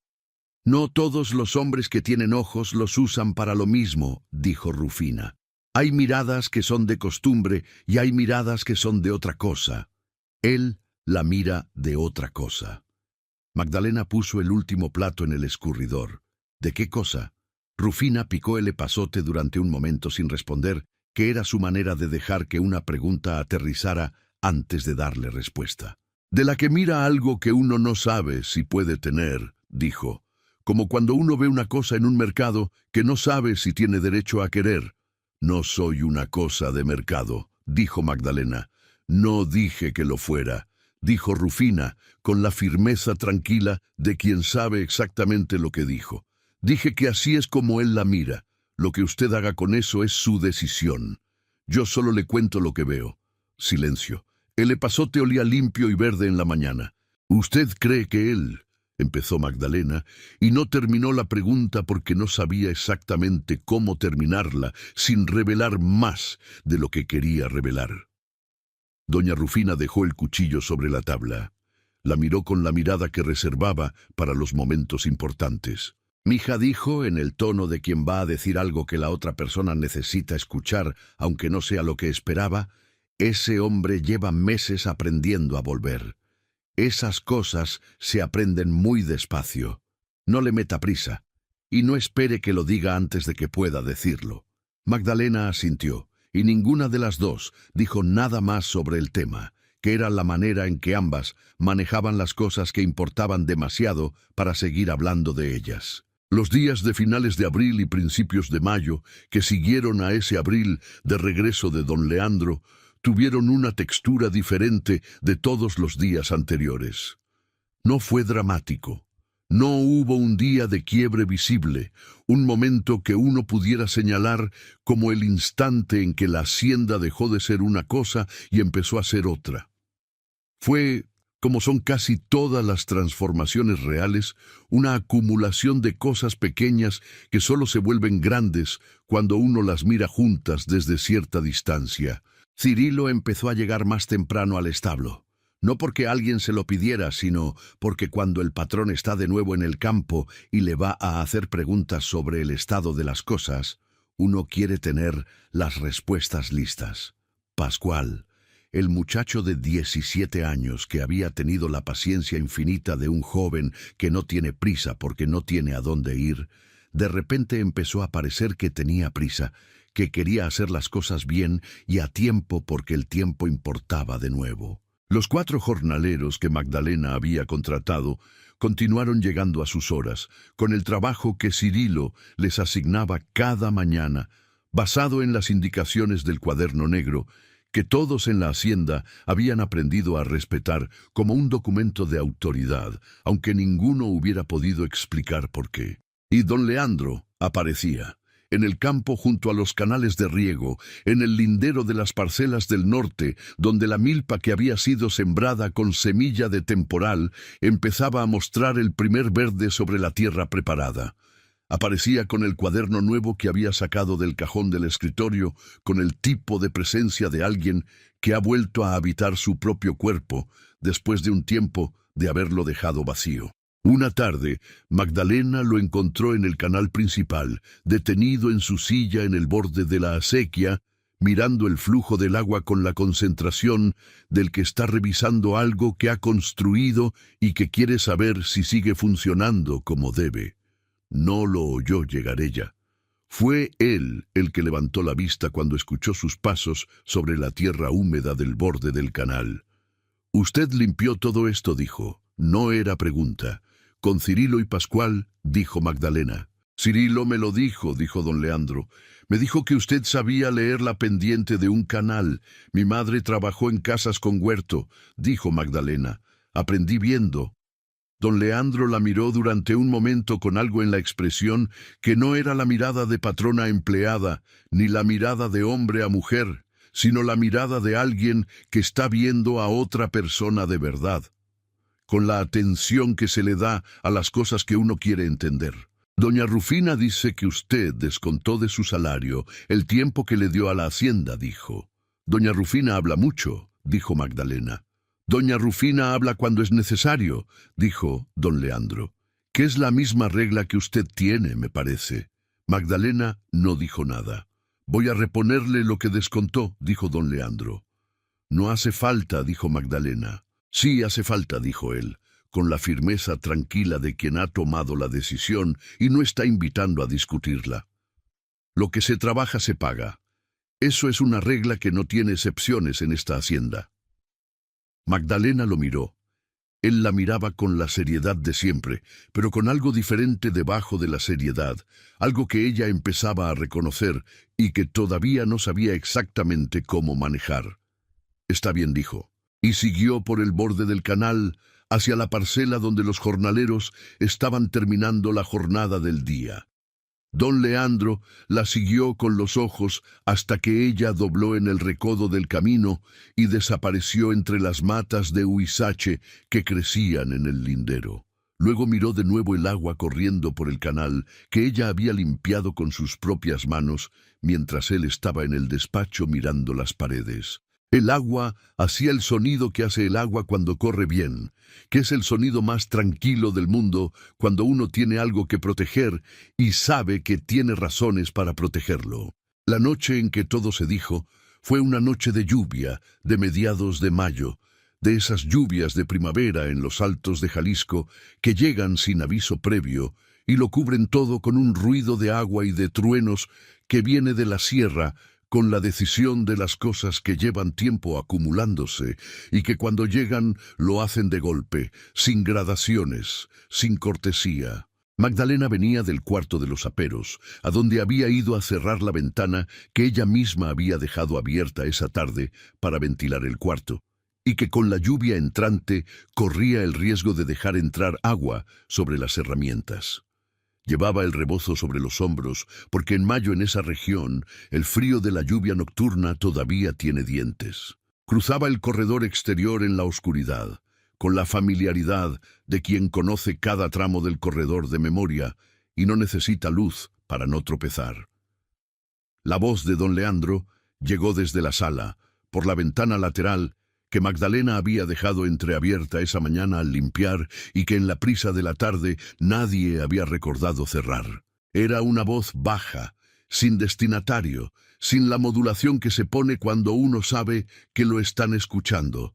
La voz de alguien que cree estar completamente solo y que por esa razón dice en voz alta lo que en presencia de otros guarda donde nadie lo oirá. «Debí haberme muerto en ese accidente», dijo. «Hubiera sido más limpio para todos». Magdalena se detuvo. El corredor estaba oscuro y mojado, con el ruido de la lluvia sobre las tejas como fondo continuo y la oscilación distante de un trueno que se alejaba hacia la sierra. A través de la ventana entreabierta se filtraba la luz amarilla de la lámpara de la sala, suficiente para ver a don Leandro en su silla junto a la mesa pequeña donde tenía la botella de mezcal y el vaso con 2 dedos de mezcal que no había tocado en un buen rato. Miraba la oscuridad del patio que la lluvia había cerrado como un telón. Magdalena pudo haber seguido. Pudo haber apretado el paso, dado la vuelta al corredor, entrado a la cocina por la puerta trasera y fingido por la mañana que no había pasado por ahí a esa hora y que no había oído nada. Era la decisión que correspondía a su posición.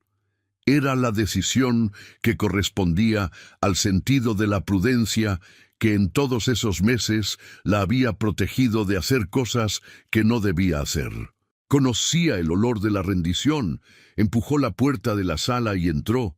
Don Leandro se giró, sorprendido, no con enojo exactamente, con la sorpresa de alguien que ha pasado meses asegurándose de que nadie lo busque y que de repente encuentra que alguien lo busca, y que esa posibilidad, que ya no estaba en sus cálculos, lo toma sin defensa preparada.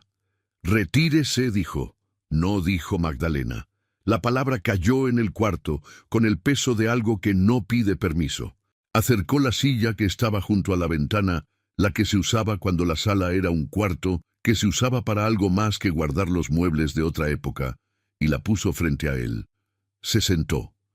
Las rodillas de ella a 50 centímetros de la silla de ruedas, la lluvia en las tejas, el mezcal sin tocar.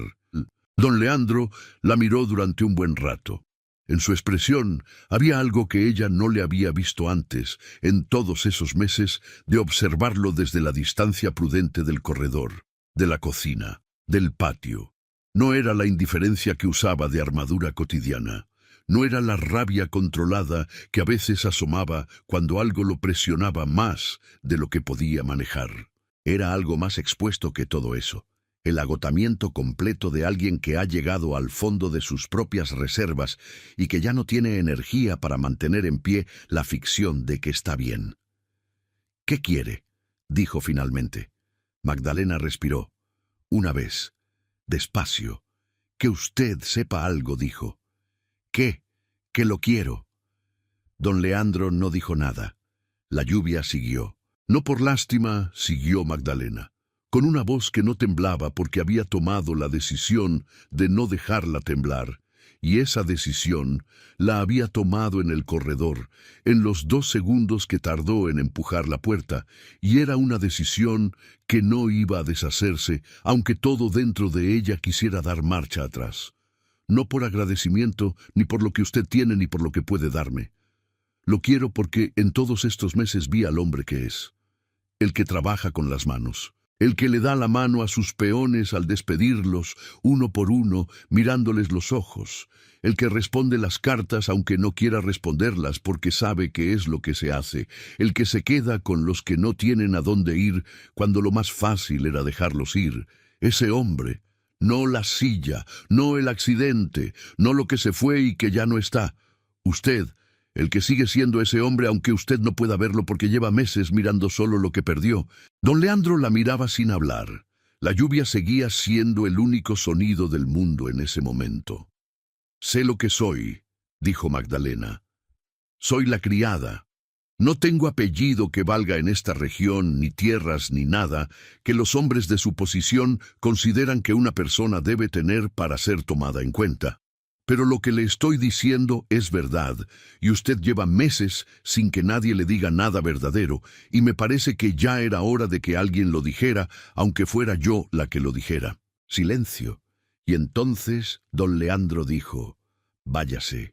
La voz era diferente de todas las voces que ella le había oído antes. No era la voz del patrón, no era la voz plana de los meses de piedra, no era la voz de la rabia que a veces llegaba rápido y se iba igual. Era la voz de alguien al que le han tocado algo que lleva mucho tiempo protegiendo con todo lo que tiene, y cuya reacción primaria, la reacción que viene antes de que la mente pueda supervisar, es el impulso de apartar la mano antes de que el toque cause más daño del que ya está produciendo. «Váyase, Magdalena, por favor». Ella se levantó, recogió el rebozo, fue a la puerta. Se detuvo un momento en el umbral, sin girarse, con la espalda recta que llevaba siempre en las situaciones difíciles, porque era la única parte del cuerpo que siempre podía mantener erguida, aunque todo lo demás temblara. Salió. Esa noche llovió hasta el amanecer, sin parar, con esa insistencia de las lluvias de primavera que no entienden de límites. Magdalena no durmió. Estuvo sentada en el borde de la cama de su cuarto, junto al gallinero que esa noche estaba callado porque las gallinas duermen con la lluvia, con el rosario de madera de su madre en las manos. No lo apretaba esta vez con la fuerza de la urgencia ni con el puño cerrado del miedo.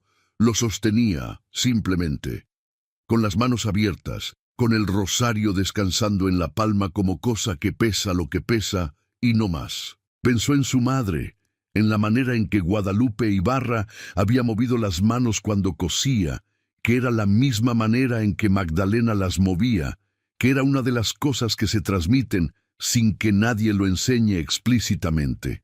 Pensó en lo poco que su madre había tenido, y en la manera en que lo había defendido con todo lo que era, con el trabajo, y con la presencia, y con la voluntad de seguir, aunque el cuerpo dijera que ya no podía. Pensó en la diferencia entre dar lo que uno tiene y perderlo.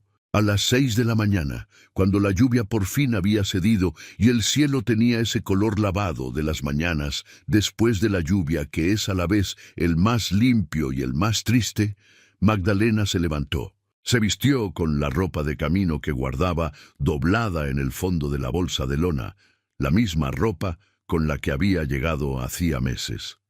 Dobló el delantal de trabajo con cuidado y lo dejó sobre la silla. Fue a la cocina, que a esa hora estaba todavía en silencio porque doña Rufina tardaba otros 20 minutos en llegar, y buscó el cuaderno negro donde llevaba los registros de las parcelas. Lo abrió en la última página. Escribió, con la letra apretada y ordenada que usaba para todo, el estado completo de cada parcela documentada, la producción esperada de cada una, las fechas de pago de los jornaleros hasta finales del mes, los nombres de los 4 que había contratado y el trato que había hecho con cada uno, el estado de los canales de riego, el contacto del proveedor del pueblo con quien había acordado precios para la semilla del temporal.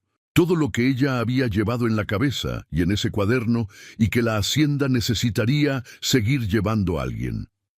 Lo dejó sobre la mesa de la cocina, abierto en esa página. Doña Rufina apareció en la puerta de la cocina cuando Magdalena ya tenía la bolsa de lona sobre el hombro. La miró a los ojos, sin decir nada por un momento. Magdalena puso la mano sobre el hombro de Rufina. Solo un momento. Solo el peso de una mano sobre el hombro de una mujer de 67 años que había hecho posible todo lo que había sido posible en esos meses. «Fue un gusto trabajar aquí», dijo Magdalena. «Mija», dijo Rufina, con una voz que tenía más dentro de lo que la palabra contenía. «Cuídelo», dijo Magdalena, y salió por la puerta trasera de la cocina, que era la misma puerta por la que había entrado hacía meses, antes de que el sol terminara de salir sobre la sierra.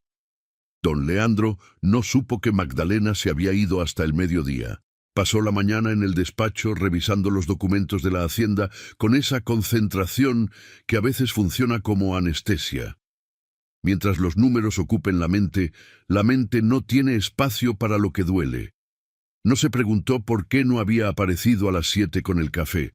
No se preguntó por qué el corredor exterior estaba más silencioso de lo usual, por qué no se escuchaba el ruido familiar de la escoba sobre el mosaico, ni el sonido de los trastes en la cocina que llegaba hasta el despacho cuando la ventana estaba abierta. O quizás sí se preguntó y eligió no darse la respuesta. Al mediodía, doña Rufina entró al despacho sin tocar. Era la primera vez en meses que lo hacía. En 40 años de vida en esa hacienda, Rufina había aprendido cuándo tocar y cuándo no tocar, cuándo el patrón necesita el aviso y cuándo lo que viene no puede esperar a que uno tenga la cortesía de anunciarse. Don Leandro levantó los ojos del escritorio. Rufina se paró frente al escritorio con las manos juntas frente a ella, en el gesto de las personas que van a decir algo difícil y que juntan las manos para tenerlas quietas. Lo miró de la manera exacta en que lo miraba cuando tenía 7 años, y había roto algo que le importaba a su padre y que era necesario decirle lo que había pasado. Magdalena se fue, dijo. Don Leandro no dijo nada. Se fue esta mañana, antes de que usted se despertara, dijo Rufina, a pie por el camino del pueblo, con su bolsa. Silencio. ¿Por qué se fue? Rufina lo miró largo. ¿Usted quiere saber por qué se fue, dijo, o quiere saber lo que hizo mientras estuvo aquí? Don Leandro la miró. Cuénteme, dijo. Y doña Rufina Calderón, que llevaba 40 años en esa hacienda y que había aprendido en esos 40 años que las palabras más importantes no son las que se dicen primero, sino las que se dicen cuando ya es hora. Le contó todo. Le contó del cuaderno negro de registros y de los 4 jornaleros que Magdalena había contratado con dinero de su propio salario, descontado sin que nadie se lo pidiera y sin decírselo a nadie.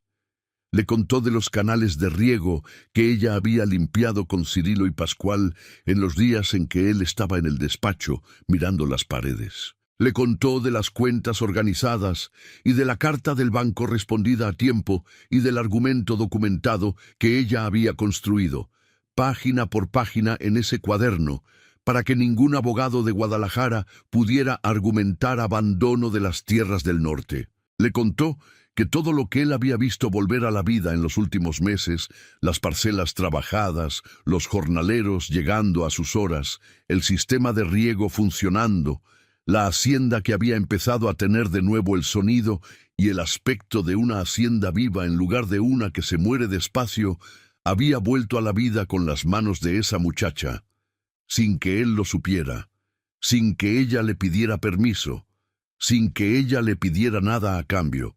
¿Por qué?, dijo don Leandro cuando Rufina terminó, y su voz era diferente de todas las voces que había usado en los últimos meses.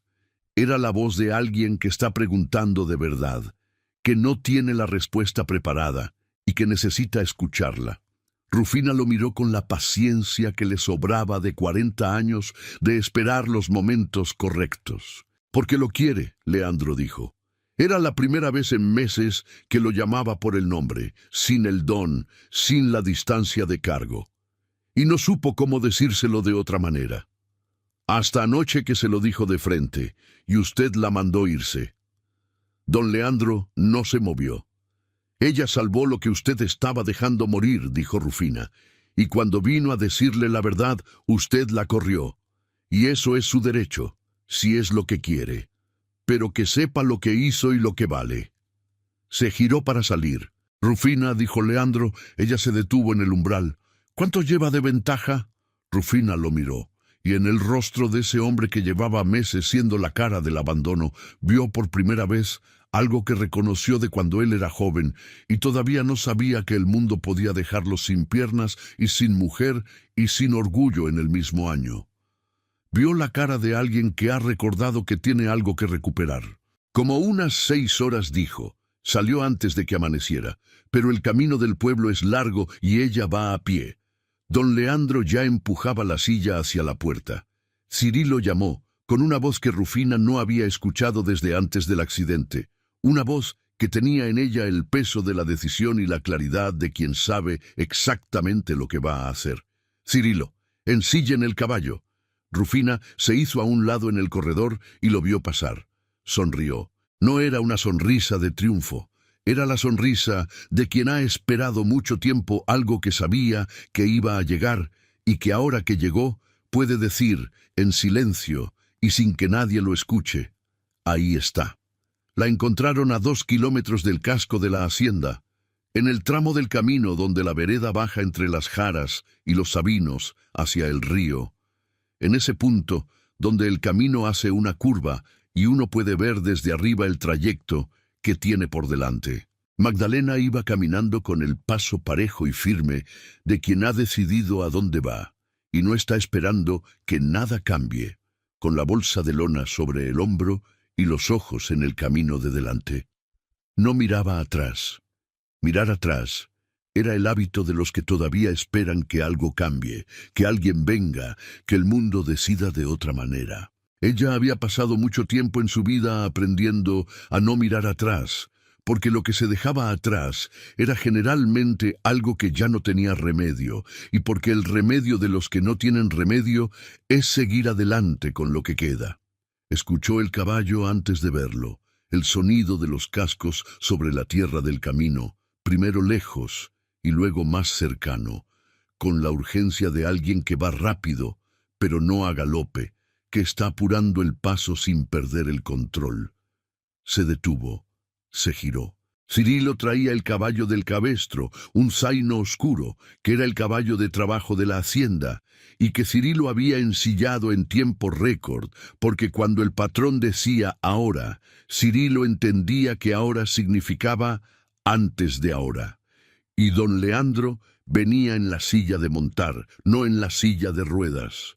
En la silla de montar de cuero, con el atalaje especial que alguien Magdalena nunca supo quién, nunca preguntó. Había cosas que era mejor no saber de cierta manera, para poder conocerlas de otra, había mandado hacer para que Leandro pudiera montar, aunque las piernas no funcionaran para lo que las piernas normalmente hacen cuando uno monta. Una silla alta con apoyos especiales, con el diseño de alguien que había pensado en esto con cuidado, que había hecho las preguntas necesarias y había encontrado las respuestas necesarias, aunque nadie hubiera pedido todavía esas respuestas. La primera vez que lo usaba, paró el caballo a unos metros de ella, el animal resopló y movió la cabeza, y Cirilo lo sujetó con la paciencia de quien sabe sujetar caballos. Don Leandro la miró. Ella lo miró. El río sonaba entre las piedras del fondo del barranco. Un zanate gritó desde un sabino. El viento de la mañana, limpio por la lluvia de la noche, olía a tierra húmeda y a flores del campo que no tienen nombre, pero que huelen a primavera cuando uno tiene la nariz afinada por el trabajo al aire libre. Lo que usted dijo anoche, dijo don Leandro, sin preámbulo, con la voz directa de los hombres que han pensado bien lo que van a decir y saben que no necesita adorno. Nadie me lo había dicho antes. Así. Magdalena no dijo nada. Yo no sé, dijo él, y era una confesión que le costaba, que se notaba en la pausa antes de cada palabra, que era el tipo de verdad que los hombres como él dicen pocas veces en la vida y que cuando la dicen es porque no pueden no decirla. Si soy capaz de lo que usted merece. Honestamente no lo sé. La silla va a seguir siendo la silla.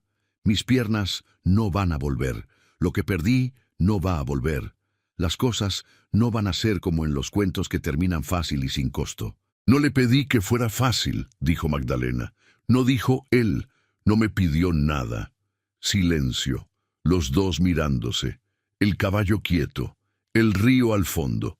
Por eso vine, dijo don Leandro. Magdalena lo miró durante un momento que no era de duda, sino de reconocimiento. El tipo de reconocimiento que viene cuando algo que uno esperaba, sin saber que esperaba, finalmente aparece y uno necesita un segundo para dejar que sea real. Miró sus propias manos, las manos que habían limpiado canales y llevado cuentas y cosido cortinas y preparado café y sostenido el rosario de su madre en las noches más largas de esos meses. Manos que sabían hacer lo que tenían que hacer con lo que había, sin esperar condiciones perfectas ni permisos que nadie iba a dar. Se acercó al caballo. Puso la mano sobre el estribo. Levantó los ojos hacia él. —¿Me lleva? —dijo. Don Leandro extendió la mano. Una mano grande, de nudillos anchos, con la cicatriz fina en el dorso. Magdalena la tomó. Cirilo, que había estado mirando hacia el otro lado del camino, con el cuidado de los que saben cuándo no deben estar viendo, soltó una larga respiración que sonó a algo que llevaba mucho tiempo esperando salir. Teodoro Salvatierra volvió a la hacienda San Isidro 15 días después. Llegó con el mismo automóvil negro, con el mismo chofer que se quedó afuera fumando, con el mismo abogado de Guadalajara que traía una carpeta de documentos bajo el brazo, con la expresión de alguien que está seguro de que los documentos de su carpeta son más fuertes que cualquier cosa que pueda encontrar del otro lado. Lo que encontraron fue diferente de lo que esperaban. Las puertas del casco de la hacienda estaban abiertas de par en par. En el campo había peones trabajando, con el sonido distante y familiar del trabajo al aire libre, que es el sonido de una hacienda viva. El sistema de riego funcionaba, con el agua corriendo visible desde la entrada por los canales limpios. Los establos tenían movimiento, el patio empedrado estaba barrido, y en el corredor de la entrada, con la luz de la mañana cayendo directa sobre él, sentado en su silla de ruedas, con el cuaderno negro sobre las piernas, y una expresión que Teodoro no había visto en él desde antes del accidente, una expresión de presencia, de alguien que está ahí de verdad y que sabe exactamente dónde está y por qué estaba don Leandro Figueroa, de pie junto a él, con las manos cruzadas frente al delantal y la postura recta de alguien que no necesita demostrar nada a nadie, estaba Magdalena Ibarra. Teodoro se detuvo en la entrada del corredor. Leandro dijo, con la sonrisa que le había funcionado la primera vez y que ahora, por alguna razón que él no lograba identificar del todo, no le pareció tan segura. Teodoro dijo, don Leandro, vine a formalizar el acuerdo. Los abogados tienen todo listo para... No hay acuerdo, dijo don Leandro, en voz quieta, sin elevar el tono, sin dramaturgia, la voz de alguien que ha tomado una decisión y no necesita defenderla con volumen. Leandro, los derechos de Cecilia están establecidos legalmente. No puedes... Las tierras del norte están en producción activa desde hace 4 meses, dijo don Leandro, con la cadencia pausada de quien ha preparado cada palabra. Hay registro documentado de trabajo, de jornales pagados, de cosecha en curso. No hay abandono, no hay deterioro, no hay base legal para el argumento que ustedes están planteando. Si quieren ir a juicio, vayan. Yo estaré aquí. El abogado miró la carpeta de documentos que traía, miró el cuaderno negro sobre las piernas de Leandro, miró los jornaleros trabajando en el campo al fondo. Teodoro miró a Magdalena. Esto tiene que ver con ella, dijo. Esto tiene que ver con mis tierras, dijo don Leandro, y con el hecho de que la hacienda San Isidro no está en venta. No hoy, no mañana, no cuando ustedes decidan que es el momento oportuno. No. Teodoro Salvatierra miró al abogado. El abogado miró el cuaderno y los jornaleros y el sistema de riego funcionando y a don Leandro con la expresión de quien ha recordado que existe y que importa. Hizo el cálculo que hacen los abogados cuando la situación que les describieron en el despacho de la ciudad no coincide con lo que están viendo en el campo. Habrá que revisar los términos, dijo el abogado.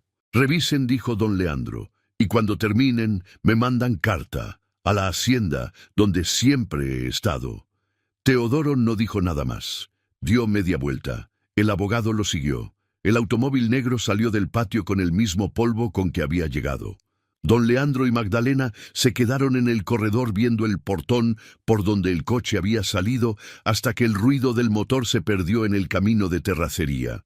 El campo olía a tierra trabajada y a agua corriente, y a las flores silvestres que habían empezado a salir con la primavera en los bordes de los potreros, ese olor mezclado y limpio que tiene el campo mexicano cuando está vivo, y cuando alguien se ha tomado el trabajo de mantenerlo así.